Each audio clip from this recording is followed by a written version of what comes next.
clasificaremos en el proceso de la producción de un polímero, en este caso el poliacrinonitrilo. Hola, a continuación les mostraremos el diagrama de flujo de nuestro proceso. Como pueden observar, aquí tenemos un reactor en el cual es de flujo fluidizado. En este reactor se va a llevar a cabo nuestra reacción para la producción de nuestro poliacrinonitrilo. ¿De qué consta? Nosotros vamos a alimentar agua con acrinonitrilo, en el cual se va a llevar a cabo nuestra reacción en el reactor ya mencionado. Cabe destacar que esta reacción no es exotérmica, por lo cual necesitamos agregar calor. De nuestra reacción vamos a obtener nuestro producto deseado, el cual es el poliacrinonitrilo, así como también algunas trazas de acrinonitrilo, algunos cristales y agua. Esta mezcla lo pasaremos al filtro vacío, en el cual vamos a separar nuestro producto deseado, que es el poliacrinonitrilo.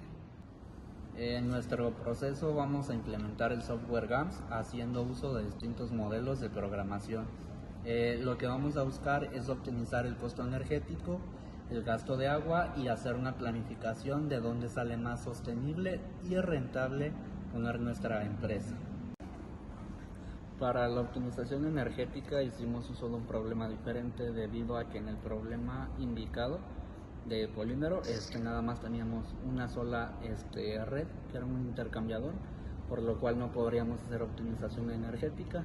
Entonces tomamos un problema un poco distinto, pero de igual manera poniendo claro el ejemplo de cómo se lleva a cabo la optimización. Bueno, para la optimización energética hicimos uso del software GAMS, creando un modelo lineal, que es Lineal Program o LP, por lo que teníamos una corriente fría y una corriente caliente.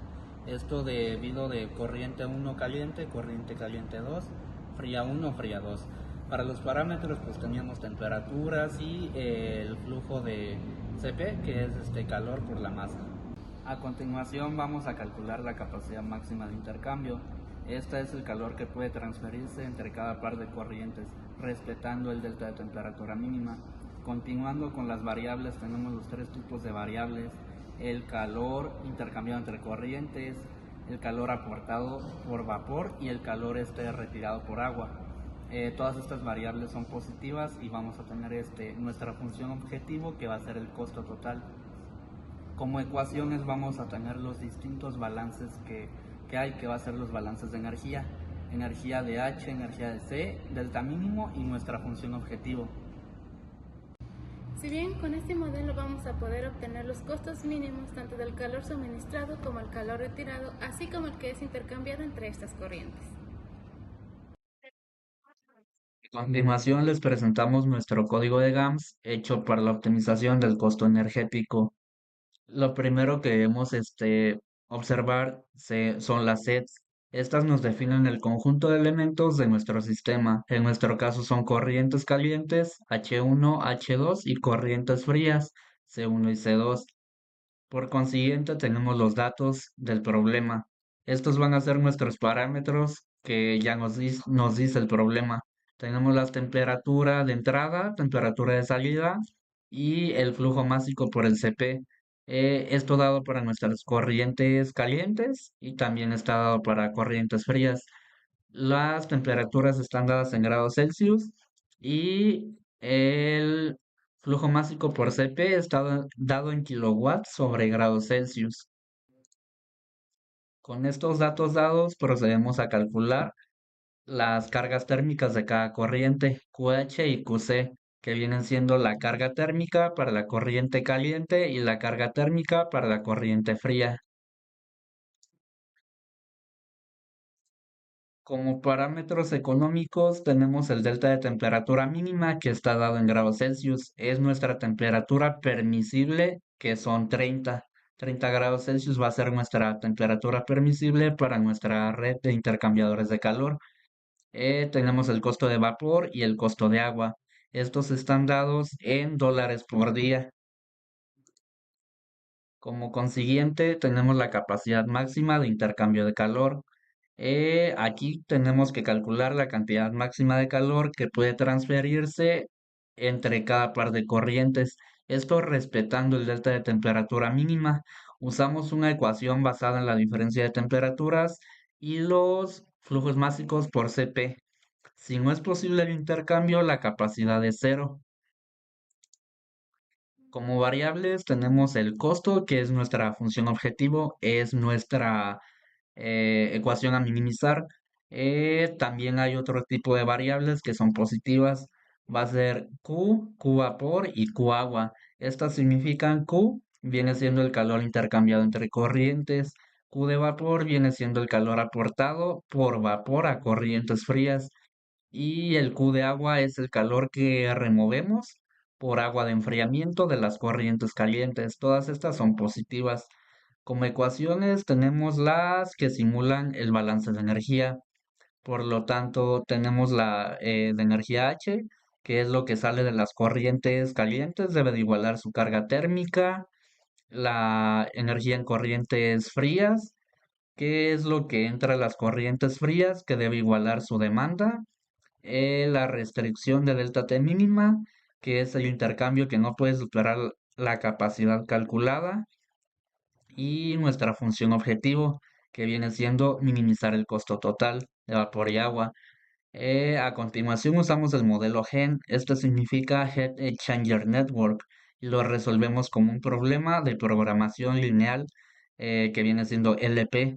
Y a continuación se le indica qué es lo que queremos minimizar, que es el costo. El display es para mostrar toda aquella información que queremos, en este caso el calor intercambiado entre corrientes, el calor de vapor, el calor de agua y el costo. Para la optimización del proceso del agua vamos a ocupar tres sets, que en este caso son los componentes, las unidades del proceso, las corrientes, que van a ser importantes para optimizar este proceso, ya que el agua es importante, ya que es un medio del cual va a reaccionar para poder llegar a esta polimerización. Por eso ocupamos el programa, haciendo un programa no lineal, NLP, para poder llegar a esos resultados.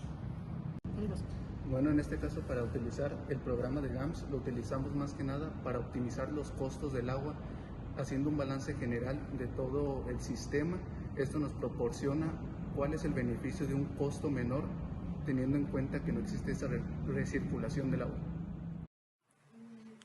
Bueno, aquí para la parte acerca de la optimización de procesos de producción de un polímero sin recirculación en este caso, con un sistema de un reactor y filtro de vacío, vamos a tener tres sets, que son los que ya se habían mencionado: componentes, unidades de proceso y corrientes, que son estas que están aquí. De ellos se engloba pues el agua, el ácido catalizador, polímero y todo lo demás. Las unidades de proceso, pues como vemos el diagrama, está el reactor, el filtro, secador, intercambiador de calor.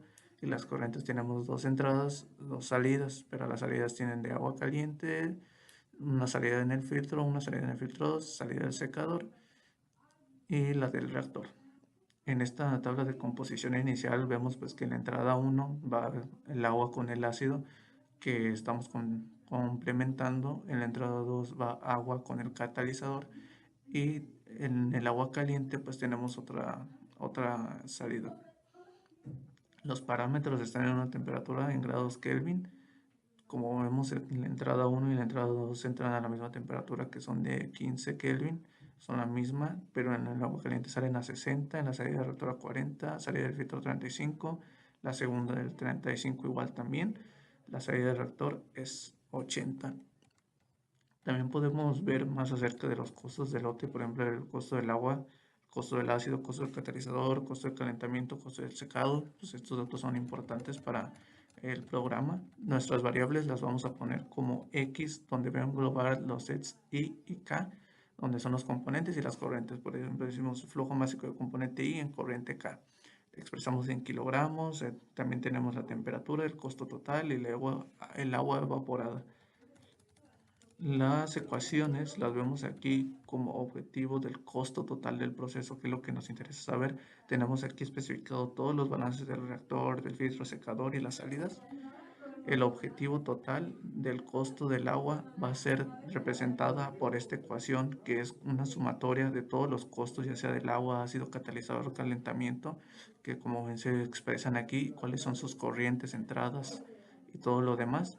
Por ejemplo, en el reactor del agua tenemos aquí su balance, igualmente con todas sus sumatorias respectivas, las salidas, entradas, igual para el ácido, el catalizador y obviamente para el polímero que estamos este, fabricando. El balance también está acerca del filtro de agua, filtro de ácido, filtro de polímero. De igual manera para las sumatorias, especificando las salidas y todo lo demás. También especificamos como por ejemplo el agua en la entrada 1, cuánto es el ácido de entrada 1, igual también estas maneras, ¿no? Ya que aquí en esta parte de aquí, esta sección son balances, estas son las especificaciones conocidas que tenemos acerca de los datos y estas son restricciones fijas. Esto quiere decir pues que son nuestras restricciones acerca de todas estas ecuaciones o balances que va a realizar el programa. Para esto ocupamos el modelo y una solución de un programa NLP, o sea que no es lineal. Entonces ya con esto podemos obtener ya todo lo demás y poder correr el programa y todo eso y nos podría dar una respuesta. Al realizar una planificación se realiza con el propósito de ubicar el lugar correcto para instalar nuestra planta. En este aspecto, nuestra planificación está realizada en dos enfoques, un enfoque económico y un enfoque geográfico. Para el enfoque geográfico se buscó aquellos lugares enfocados en la producción de materia prima, el cual es el acrilonitrilo y el peróxido de hidrógeno.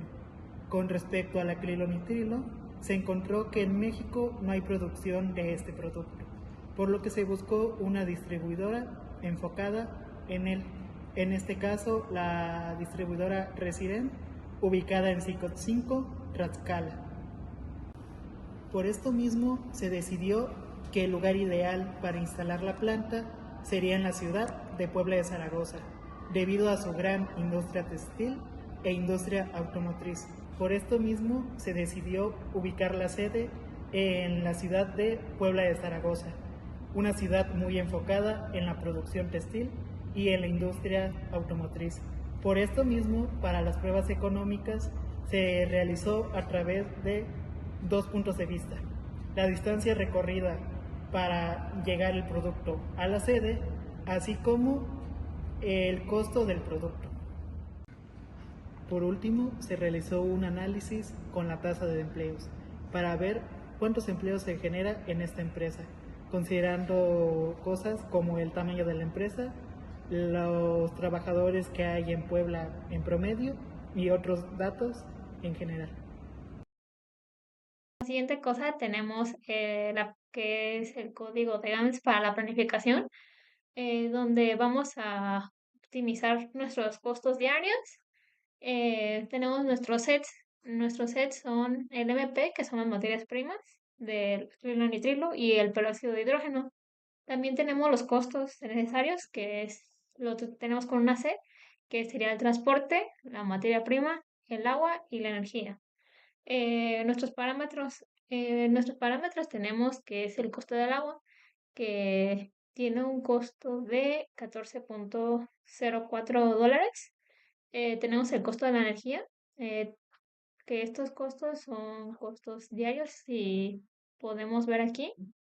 El costo de la energía tenemos que es de $106.48. Las personas que trabajan en la empresa, que es para una empresa productora, tenemos que son 50 personas las que suelen trabajar en una productora de nuestro poliacloronitrilo. Tenemos también nuestra distancia recorrida, que es 100 kilómetros, que es del proveedor hasta la planta. Y como el proveedor no es el mismo, tenemos que son diferentes distancias. Para nuestra primera materia prima, que es el acrinolitrilo, tenemos que ser 16.3 kilómetros. Y tenemos que de nuestro peróxido de hidrógeno son 1.2. Nuestro costo de transporte es un costo por kilómetro recorrido. Tenemos que para ambos son de $45 por cada kilómetro que se recorre. Eh, Tenemos también la materia prima usada, que es el costo diario de tonelada por día. Tenemos que se gastan 12 toneladas de acrinolitrilo y 0,120 de nuestro peróxido de hidrógeno. También tenemos nuestro costo de tonelada, que es un costo por tonelada, que tenemos que es del acrinolitrilo de 918,31 y de nuestro peróxido de hidrógeno de 500. Ahora bien, tenemos nuestras variables. Cada variable depende de todos los parámetros acá, como el gasto de transporte, que es el gasto diario del uso del transporte, el gasto de la materia, que es el gasto diario por materia prima. Todo esto de dólares entre kilómetros. También tenemos nuestro gasto total y que es al día y tenemos nuestro costo anual, que es por total del año, y tenemos también nuestra tasa de empleo, que depende de las personas que viven en Puebla, en este caso, que es donde nosotros tenemos nuestra planta productora. Para esto tenemos nuestras ecuaciones, que tenemos una ecuación para transporte, que es para ver los gastos de transporte, dependiendo de los kilómetros que se van a ir dando para su transporte de la materia prima. También tenemos el de la materia prima, que es el gasto de la materia que se da por la tonelada, por las toneladas que se usan diariamente. El gasto total, que es sumando los gastos de nuestro costo total por día y nuestro gasto de transporte de todos los días. También tenemos nuestra ecuación de costo anual, que ya es sumando lo que se gasta todos los días por año, suponiendo que vamos a laborar los 365 días del año, que no hay día de descanso y que se trabaja todo el día. También tenemos nuestra tasa de empleo, que como ya dije, se tiene que tomar en cuenta que son 50 trabajadores en este tipo de plantas, y teniendo en cuenta que es en Puebla, que es en el lugar donde vimos más fijo que se tuviera ahí la planta. Tenemos que lo que tiene la planificación, que son las ecuaciones, las sacamos de lo que fue el material que ya teníamos previamente en nuestro documento, donde tenemos que nuestro gasto de transporte es igual a la distancia recorrida por el costo del transporte. Esto para saber cuánto vamos a gastar por kilómetro. Bueno, en total, ya kilómetros y cuánto coste tiene cada kilómetro. También tenemos el de la materia prima, que tenemos que saber cuánta materia se va a usar y cuál es el costo por tonelada que vamos a tener. También tenemos los costos totales, que es sumando el costo del agua, costo de la energía, costo de materia prima y costo de transporte. Así como también tenemos nuestro costo anual, que es multiplicando nuestro costo total por los 365 días que se van a elaborar. También tenemos que nuestra tasa de empleo es el número de personas que trabajan, que son 50, entre lo que es la población total de Puebla, por nuestro 100% para saber cuál es el 100% de nuestra tasa de empleo. Ok, entonces tenemos que vamos a resolver el modelo de la planta productora. Eh, para esto tenemos que utilizar el LP, que podemos ver que es una programación lineal porque son ecuaciones lineales, y vamos a minimizar lo que es el gasto total. Y también nos van a aparecer los gastos de transporte, los gastos de materia, gastos total, gasto anual y la tasa de inflación. Así que vamos a correr el programa. Bueno, viendo nuestros resultados ya aquí después de correr el programa, tenemos que nuestra solución óptima es de 11.987,74 dólares, que es el gasto total mínimo que podemos realizar. También tenemos aquí el gasto de transporte, Y por acá podemos ver que del aniclonitrilo es de $73.500 por kilómetro y del peróxido de hidrógeno es de 54. También tenemos nuestra variable de gasto de material, donde podemos ver también en estas cuestiones cuál fue el resultado final, así como lo es el gasto total, el gasto anual y la tasa de empleo. Eh, Eso sería todo lo que realiza el programa y pudimos ver cómo encontramos soluciones óptimas eh, con este programa que hicimos de GAMS y esperemos que sea de ayuda.